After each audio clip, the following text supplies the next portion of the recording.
All right, good afternoon, everyone. My name is Preston Roseborough. My Future NC is Regional Impact Manager for the Piedmont Triad region. Welcome to My Future NC's Bite-Sized Webinar Series. Special thank you to IBM for sponsoring the Bite-Sized Webinars. Today's session is the positive impact of NC Pre-K. During this webinar, if you have any questions or comments, please feel free to drop in the chat. Please note that we don't have a formal Q&A segment during this 20-minute webinar, but our team will reach out if there are any outstanding questions in the chat.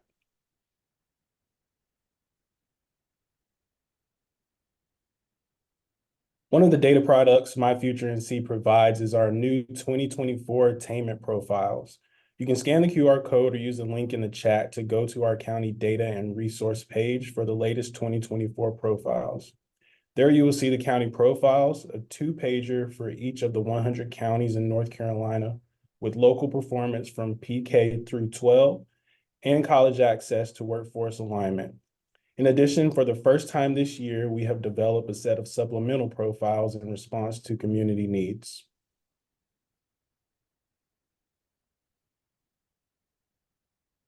Today, we'll be focusing on the academic readiness section on the second page of the profiles.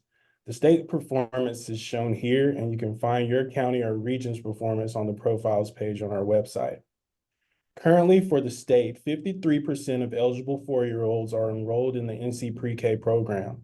I also want to draw your attention to some related data points, which are reading and math performance for 3rd through 8th graders, state graduation rate, as well as chronic absenteeism rate.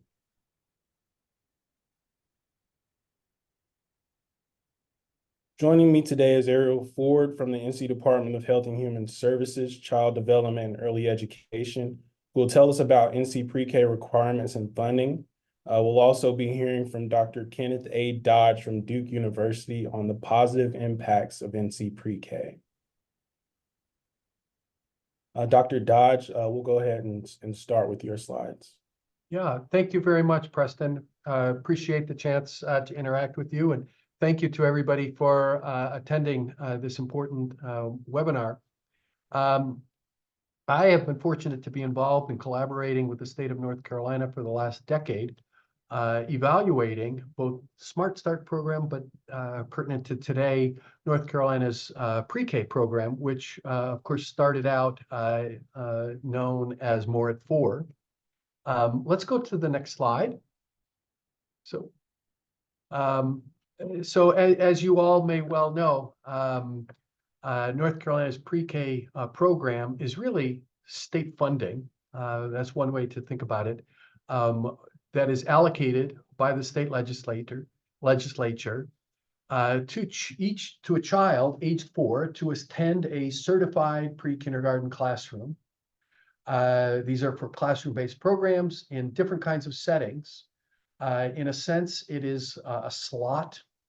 Some people might think about it as a voucher of dollars that a qualifying 4-year-old child can bring to any certified pre-K classroom, including classrooms that are certified in public schools and for-profit, not-for-profit childcare centers, even Head Start programs.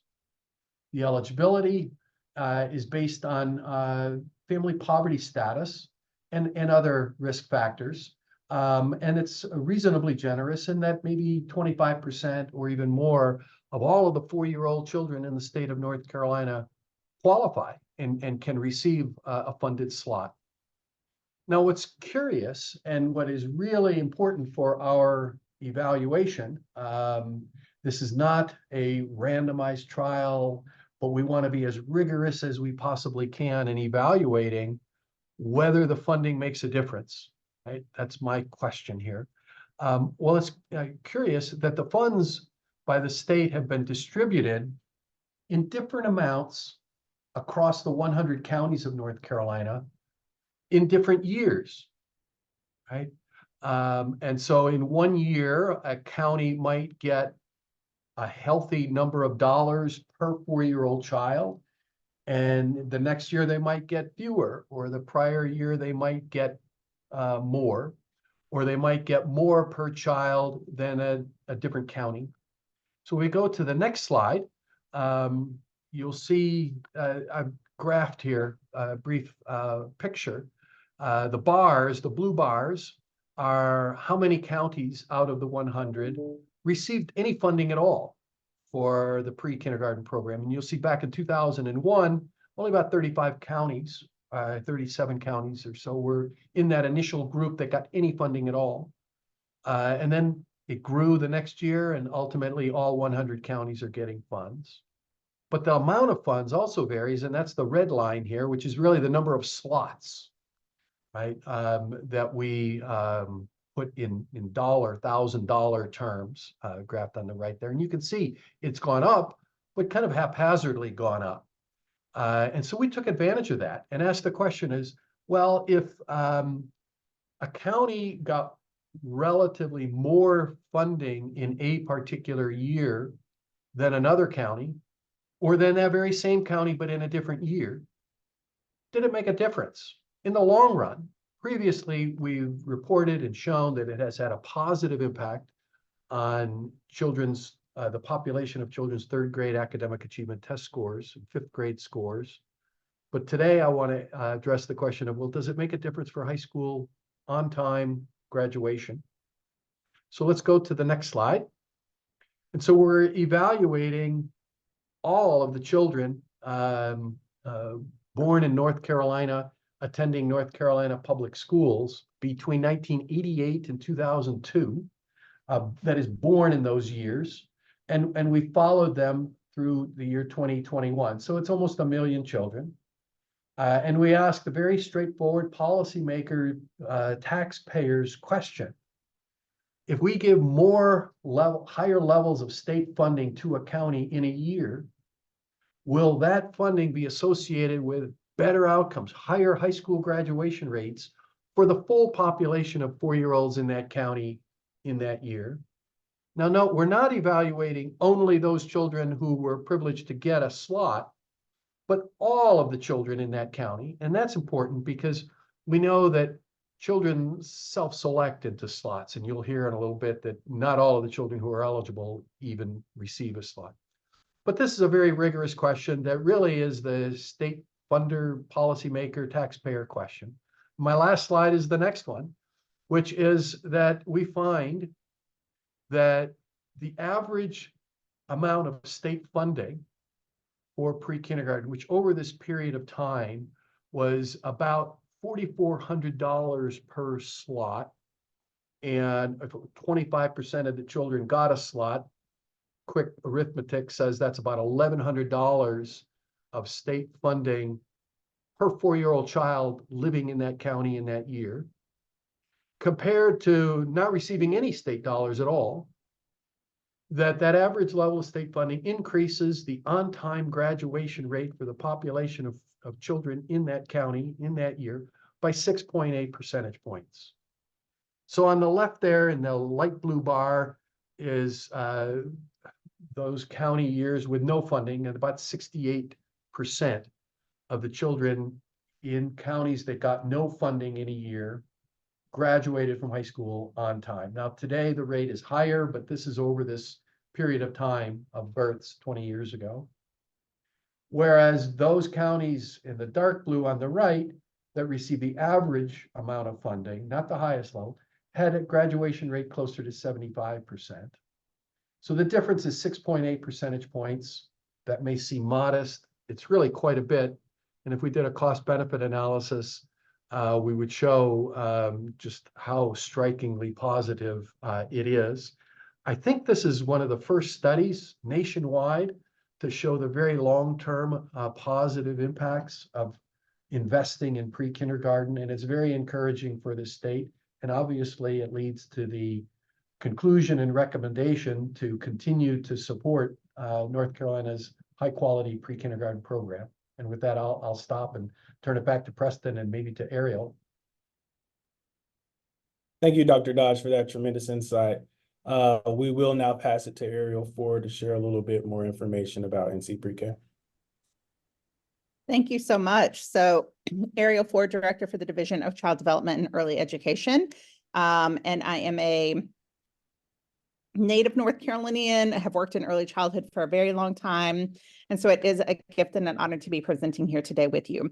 And I'm glad to be following up all of Dr. Dodge's great work, because I'm going to make a little bit more of a policy case. And so this is maybe a little bit of a review, but just so that you know, pre-K is a more intensive program than our childcare centers writ large. Even our highest quality childcare centers, our NC pre-K programs, have higher standards, and they are the only part of our system that has this rigorous evaluation of effectiveness that Dr. Dodge was just talking about. Next slide. And the question that was posed to me is, we have this goal of having 75% of eligible children enrolled in NC pre-K. How are you as a state department working to have more children enrolled? As Dr. Dodge said, we have about 50% of eligible kids enrolled. So what are we doing to try and get the rest of the other 50% enrolled? And here's the thing, guys. You can see right here that when we look at what it costs to provide the services of NC pre-K, it costs about $11,330 per year per child. Currently, we are funding NC pre-K at $5,450 per year per child. So that's like 50% of what it costs. This is also about 50% of what our K-12 schools are getting per child. So while we have this beautiful mixed delivery system where pre-K is in various different settings, we are making these investments in our pre-K or our K-12 system that are not being made in our K-12 system. I mean, we are making investments in our K-12 system that we're not making in pre-K. Next slide.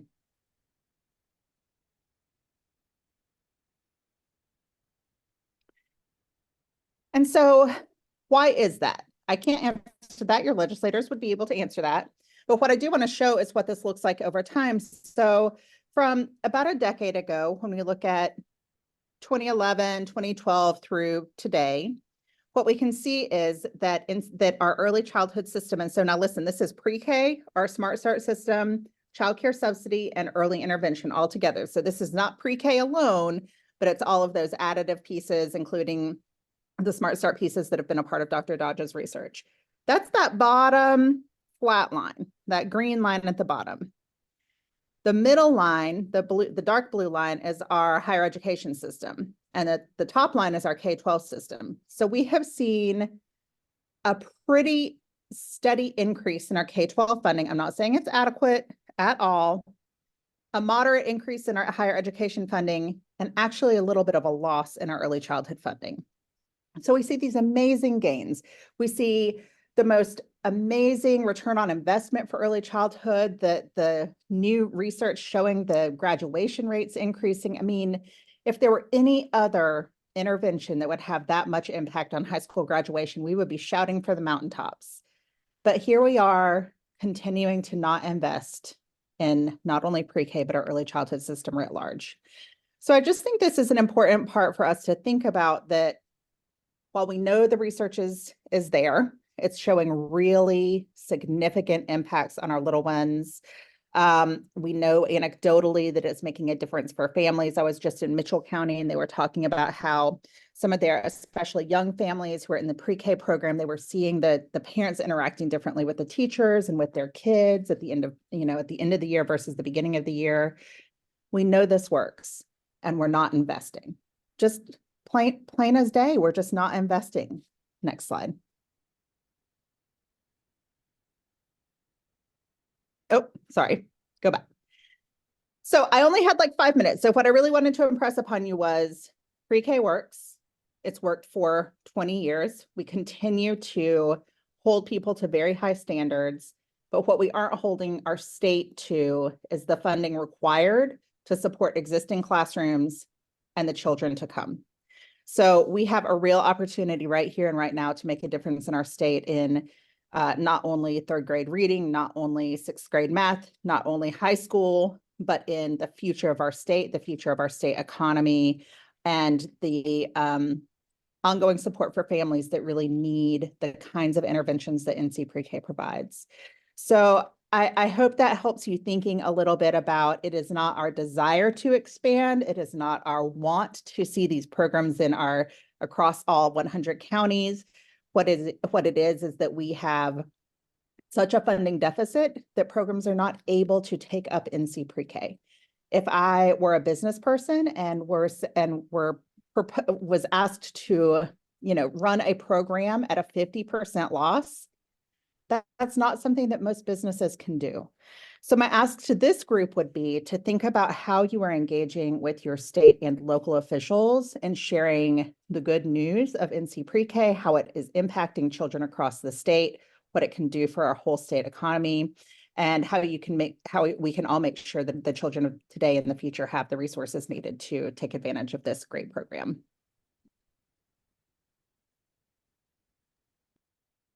Thank you, Ariel. NC Pre-K enrollment is one of the 18 key performance indicators that My Future NC tracks.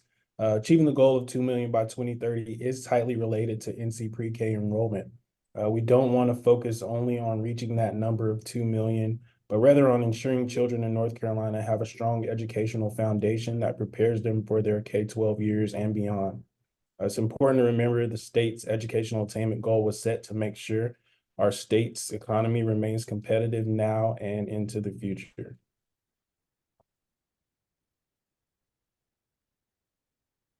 And thank you all so much for joining us today. Please stay connected by joining our newsletter and reaching out to us anytime with any questions, comments, or concerns. Thank you.